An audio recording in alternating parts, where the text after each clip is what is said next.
Good evening, everybody. Alan Slaughterzinski, 321 sportscast. Welcome back for another edition of Willie Tillman's Recruiting Tips of the Week.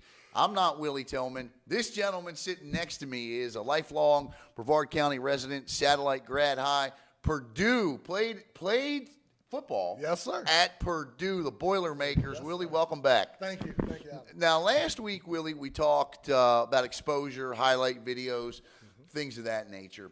Today, I want to touch on a couple things, one of them being social media. Right. Social media is so critical. You know what? It's one of those, it can help you and it can hurt you. Yes, sir. Talk a little bit about social media and recruiting. Well, when it comes to recruiting and social media, it is huge. Kids are going to Twitter nowadays to find coaches and things like that. And that's kind of where our services help, saying, hey, you don't have to use that, because our services are going to give you everything for is having that exposure with your video, academic information, all that.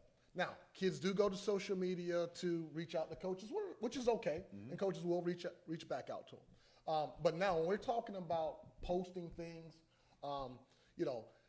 just for example, if coaches are in a staff meeting, they're sitting in a staff meeting, they're watching this prospect kid. First thing they're going to do is watch their film, okay? Then they're going to start researching that kid from all his social media, whatever he's putting out there. I have been in staff meetings where we have not recruited a kid for things he has put on his Facebook or his Twitter or whatever. You mean it's not a good idea to put a gas mask on and take a hit off of a bong?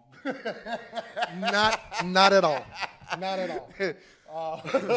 I tell you, poor guy. Unless you're a top 3 pick. Right, the NFL draft, right? So, yes, please don't do that. Don't do that, no.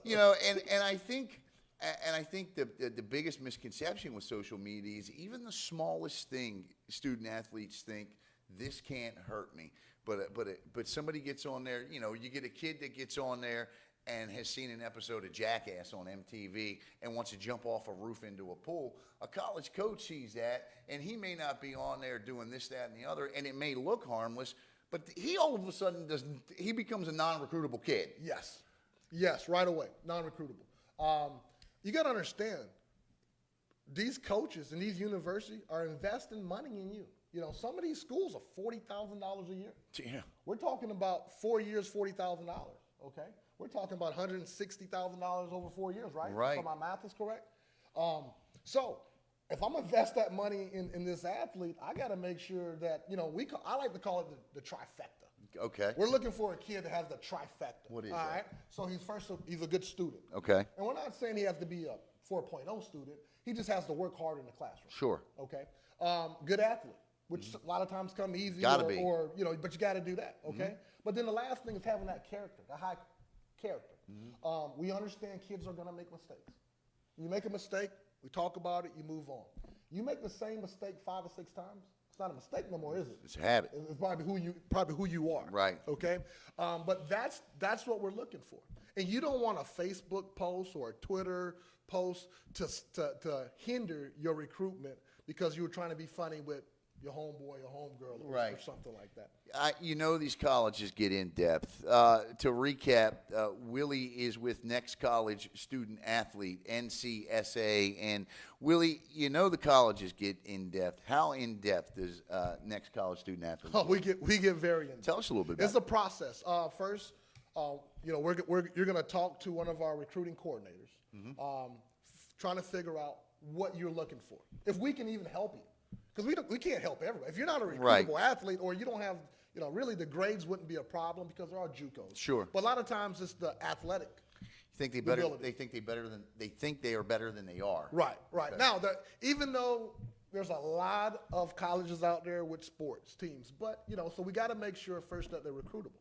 Once they're recruitable, then we give them an assessment. We go through an assessment with them. And again, that's grades, your athletic, watching your film, seeing what level you possibly are, Division I, 1AA, Division II, okay?